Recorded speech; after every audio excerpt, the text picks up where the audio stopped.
Welcome to this week's episode of Mysterious Cryptids. So, hello listener, my name is Rob and we are here for another episode of Mysterious Cryptids. So, hi everyone, I hope you're very well, I hope you've had a good week.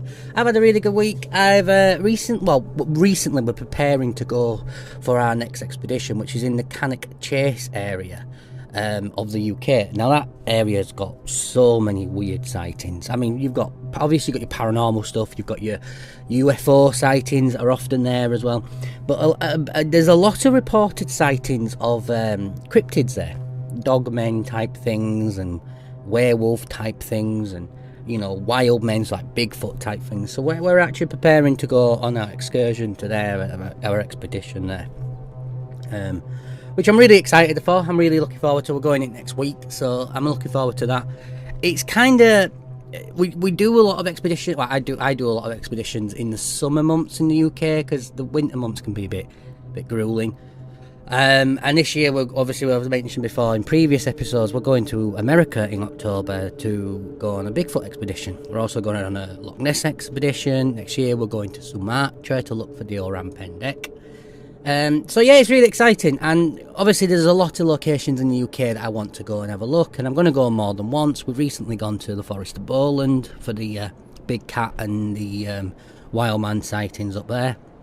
But Cannockchase is kind of one of those areas in the UK that it's kind of shrouded in like mystery, and there's a lot of people that say like it's a very strange place, even if you don't like go down the rabbit hole of like paranormal or cryptids and stuff like that. Just being there is quite an eerie place to be. It's quite it's very picturesque, but it's quite an eerie place to be as well. So yeah, we'll be going there next week or so. So I'm excited for that. Anyway, I hope you've all had a good week. I hope you've all had a good last 7 days since we last spoke here on this podcast. The podcast is doing okay. It's not doing too bad, we're slowly but surely getting us numbers up and more people are downloading. It'd be fantastic if, you like the podcast, you could share it. So it would be fantastic if you could get, if you could get your friends to listen, if you could share, if you could like, subscribe to the podcast, it helps us grow. I mean, we're only, 2 or 3 episodes in. You're also going to be able to get us on YouTube soon, so these podcasts will also be available in video form, but over on YouTube as well. And yeah, hopefully it will grow together, and it will grow, and the podcast will get more and more. And it's just going to, when you think with this kind of stuff these days, it's just going to take time. It's going to take a long time to build up, but we're in it for the long haul. We're going to be doing it for a long time, so it's it's exciting, it's good. And it's a good outlet for me as well to like kind of share the stuff that I do weekly, because I do all this kind of stuff weekly. I go on a lot of expeditions and do a lot of researching and stuff, and it's good to kind of share all that. But today we're going to cover basically what Cannockchase is.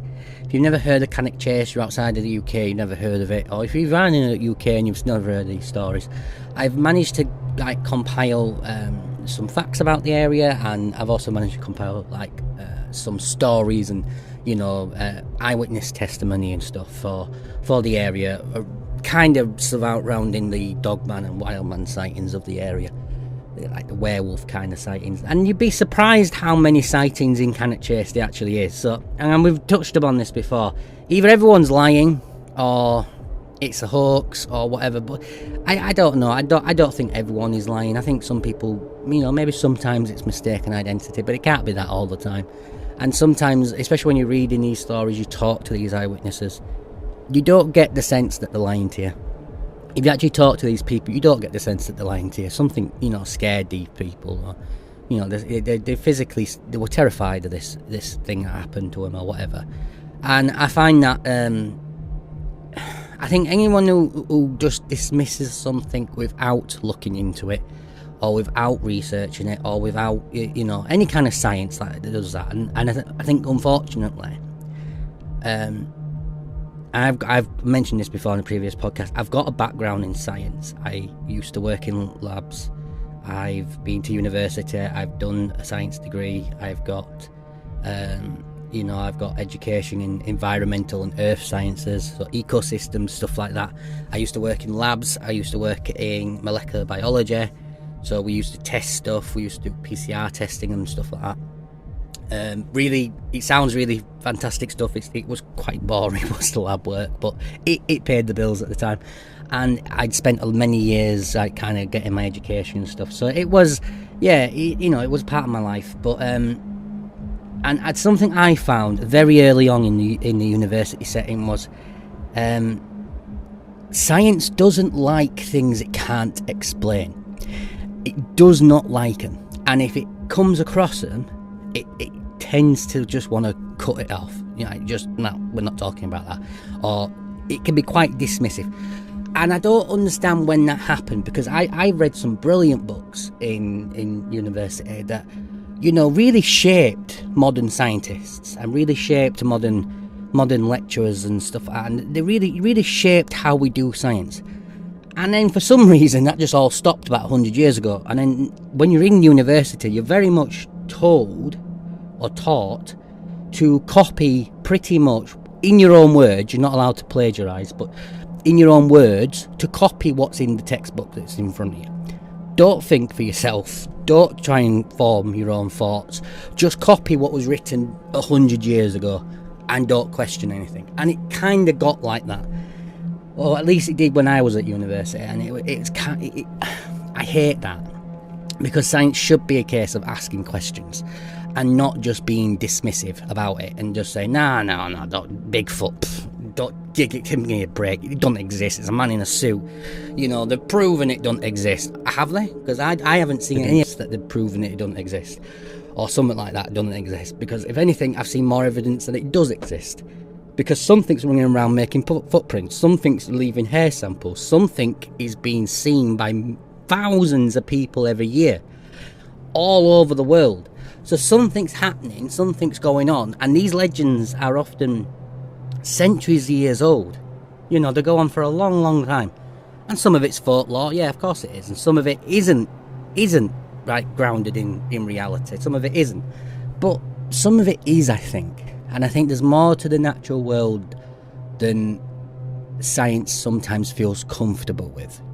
Anyway, I'm not going to rant too much about it. Like I say, I do have a background in it. I have studied science. I spent many years studying it. I've been to university. I've worked in a scientific organisation. I won't mention the organisations, but I've done all that. I've been there. I know how these things work. And unfortunately, you're not encouraged to ask questions for whatever reason. As scientists, as researchers, you're not encouraged to ask questions, and I always had a problem with that. So anyway, today we're going to talk about cannockchase. So basically, we're going to talk about it, some stories around the cannockchase area, and we're going to go from there. So unravelling the dogman and the wildman sightings of Cannockchase.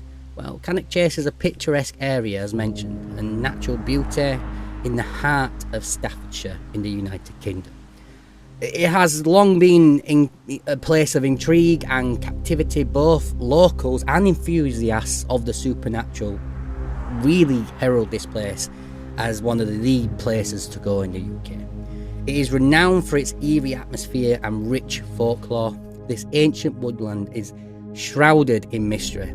Amongst its tales are the sightings of strange creatures, including the dogman, the wildman, and there's been others as well, but these are the two we're going to focus on today. So we're going to delve into the legends and the sightings surrounding these weird beings, attempting to separate fact from fiction and folklore. The dogman of Cannockchase, one of the most notable and kind of chilling legends associated with Cannockchase, revolves around the dogman, described as a creature resembling a hybrid of a large dog or wolf kind of like creature and a man. It's basically said to be about 7 foot tall, possess amazing agility and ferocity, with basically canine features. Witnesses claim to have encountered this creature prowling the woods, emitting unearthly growls and exuding an aura of malevolence around it. Although the encounters of the dogman vary, they often depict a creature standing around 7 foot tall-ish, covered in dark fur and possessing glowing red or sometimes amber eyes. Witnesses have reported feeling an overwhelming sense of dread and fear in its presence. That's the dogman. The encounters of the wild man, slightly different. So the encounters of the wild man, or involving the wild man, are similar in concept to the Bigfoot or the Sasquatch, but not exactly the same. This creature is described as large, hairy humanoid inhabiting the dense forests of the UK. Witnesses claim to have observed the towering figure often exceeding 7 foot, but sometimes a bit less, 6 foot to 7 foot range. Covered in matted hair from head to toe, sometimes with like a mossy effect to it, like it's got growth on it, like green and moss kind of growth to it. Also report a foul odour emitting from the creature itself. It has distinctive piercing howls that echo through the night.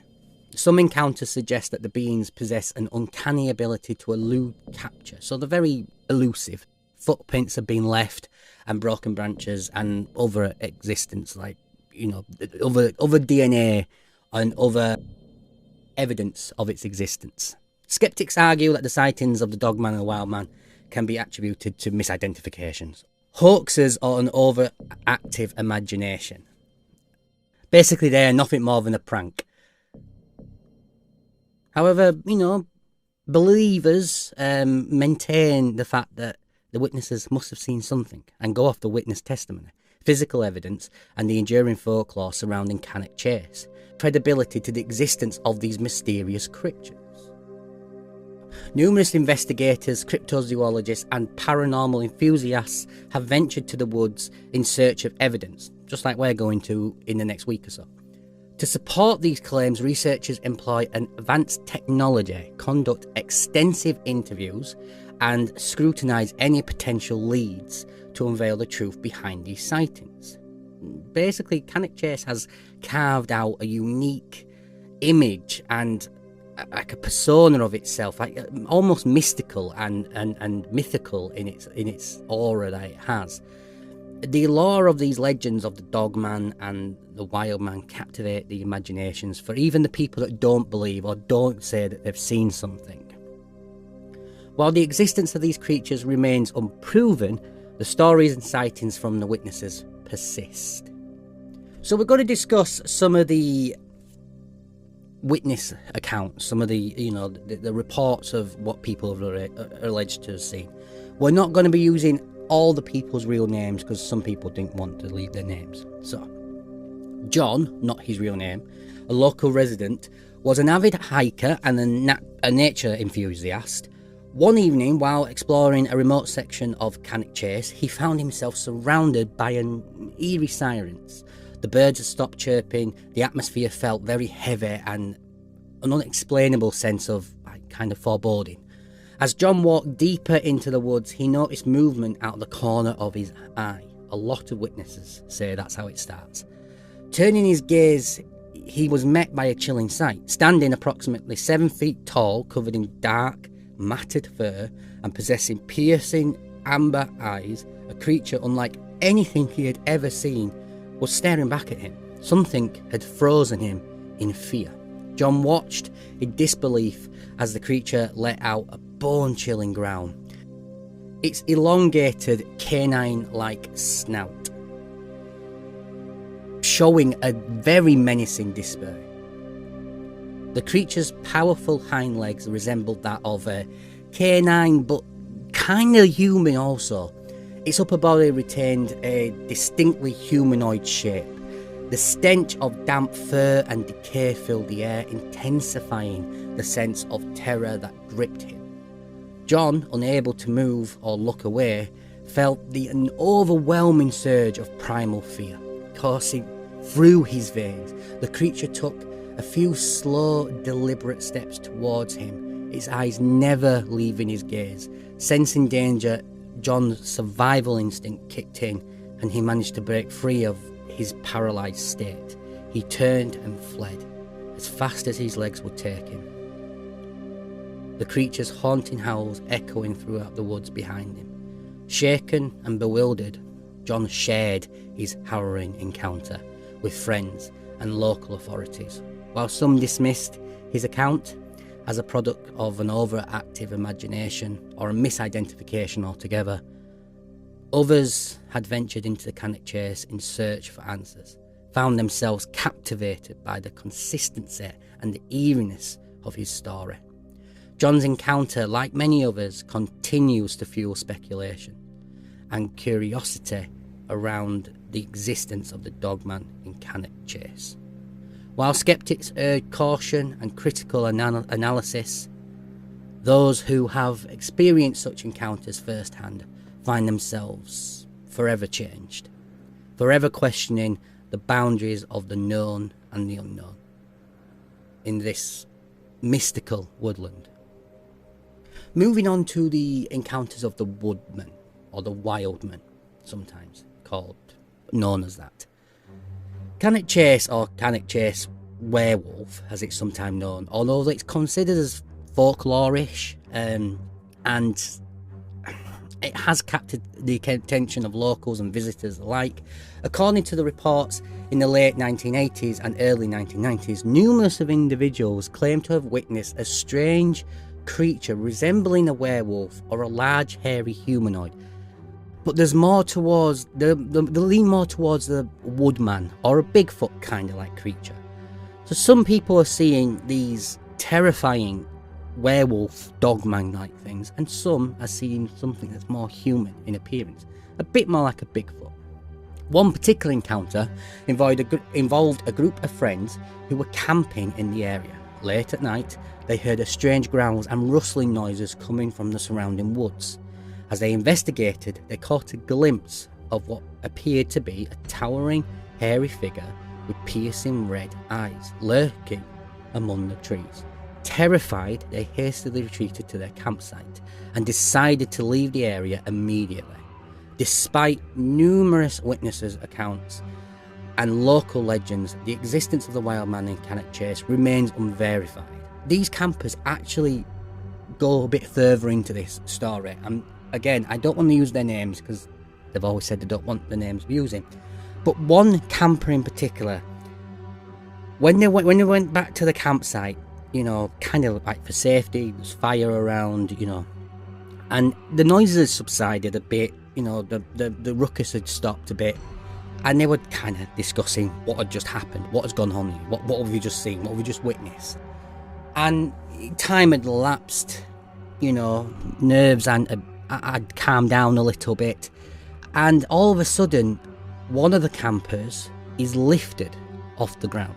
I mean, lifted off the ground. It must have been 5-6 foot, is what his other camping friends claimed, and they couldn't quite see because of where he was. So they were like, it was quite thick with woodland, but there was an area where they were camping, and he had sat with his back to the bushes, and against the tree at the time, and there was a couple more around the camp, and whatever had grabbed him by the foot, by the ankle, and lifted him up upside down. Now they couldn't work out exactly what it was. It was some kind of a black, tall, humanoid shaped figure, and the arm looked to be black but muscular, and you could see it coming around where the bushes and the trees were, and apparently, according to the witnesses, he was pulled up off the ground. This lasted about 5 seconds, and it kind of just dropped him, howled into the night, screamed into the night, and went away. Obviously that morning they all got out of there as quick as they could. The thing is the guy who got picked up off the ground, he actually had marks left on his body, on his ankle, where this thing had picked him up. Now these people claim that this was not a dog in appearance, it was more human-like, hence the wild man.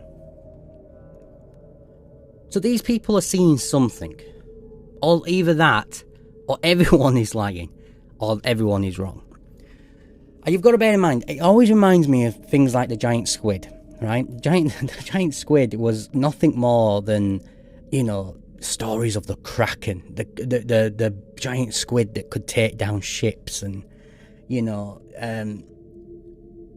these would seen as stories that just didn't make any sense, were folklore. And then science discovers massive giant squids, giant octopus, and massive giant squids, things that can cause real damage. So yes, I think there's always a grain of truth in anything like this. Do I believe that there's wild men or hominins that we don't know of, or science doesn't recognise? Absolutely, I absolutely believe in that.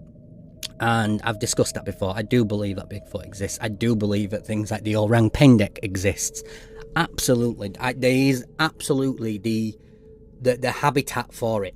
Do I believe there's big black cats in the UK? Absolutely. I've seen one. I have seen one close up. I know they're here. People would say that they're not here. They're absolutely here. I've seen them.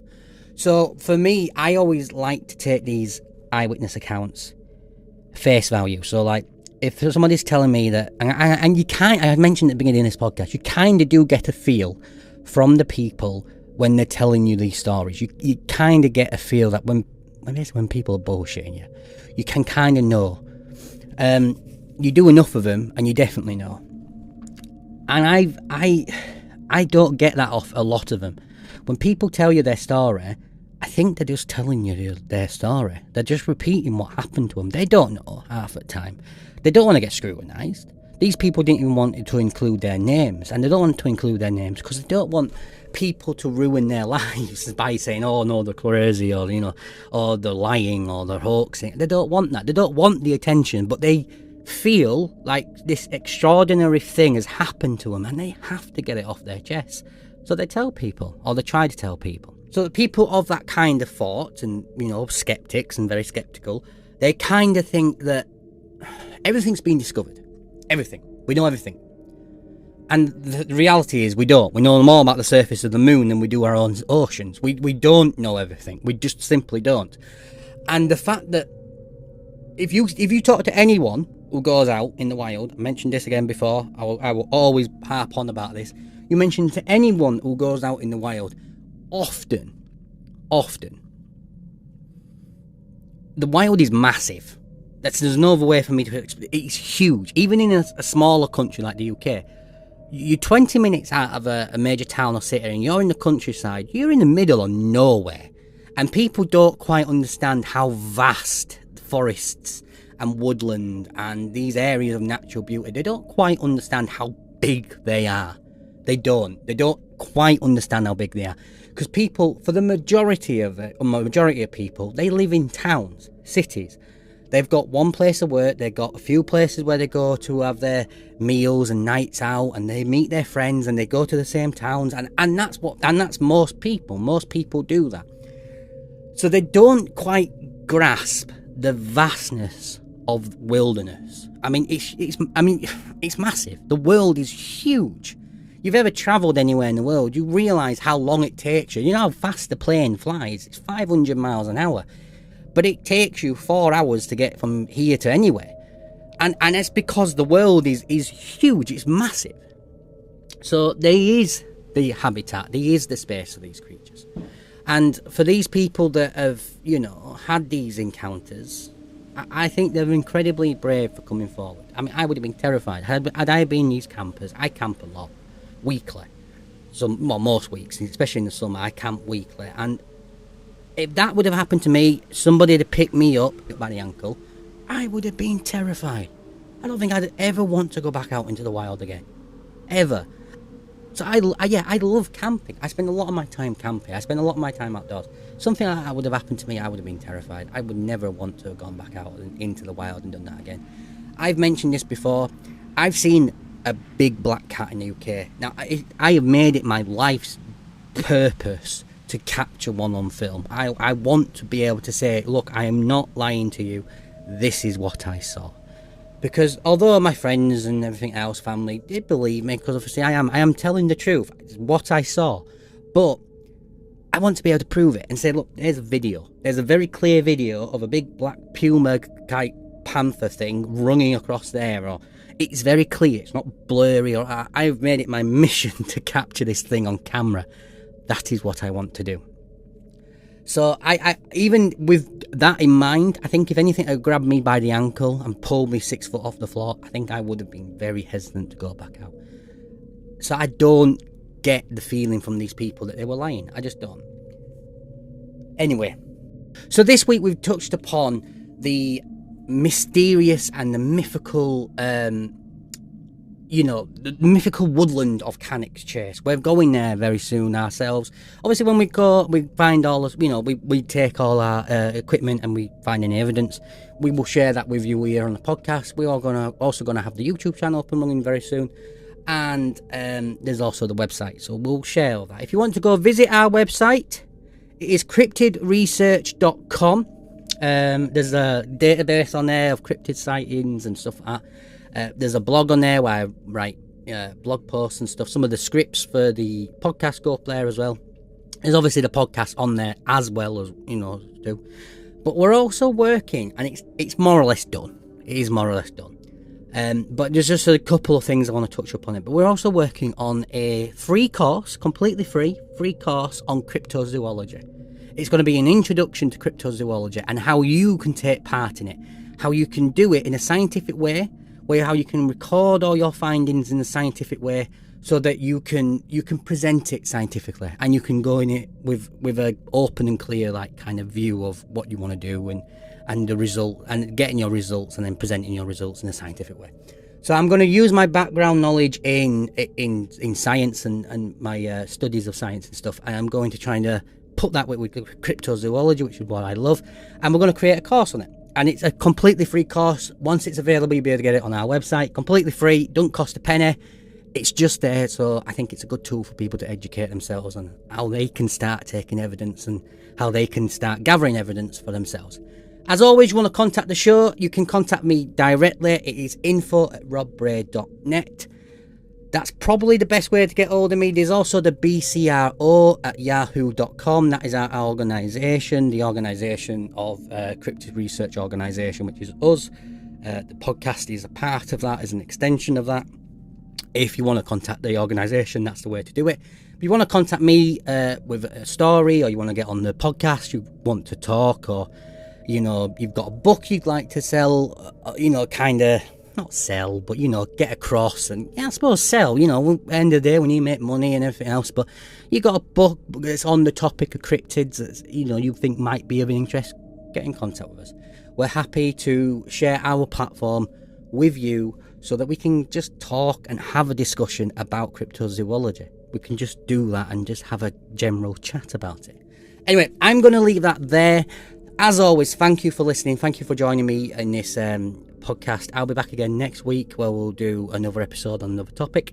And obviously I'll keep you updated with our Cannock Chase. We're going in next week, so by then, by the time that our next podcast comes up, we should have been to Cannock Chase by then. So then we can tell you all the things we found, and we can have a nice discussion about that. Anyway, until next time, my name is Rob, this is Mysterious Cryptids, and I shall see you in the next one. Bye for now. Why not advertise with us? Email thebcro@yahoo.com. That's all we have time for this week. Join us again next week.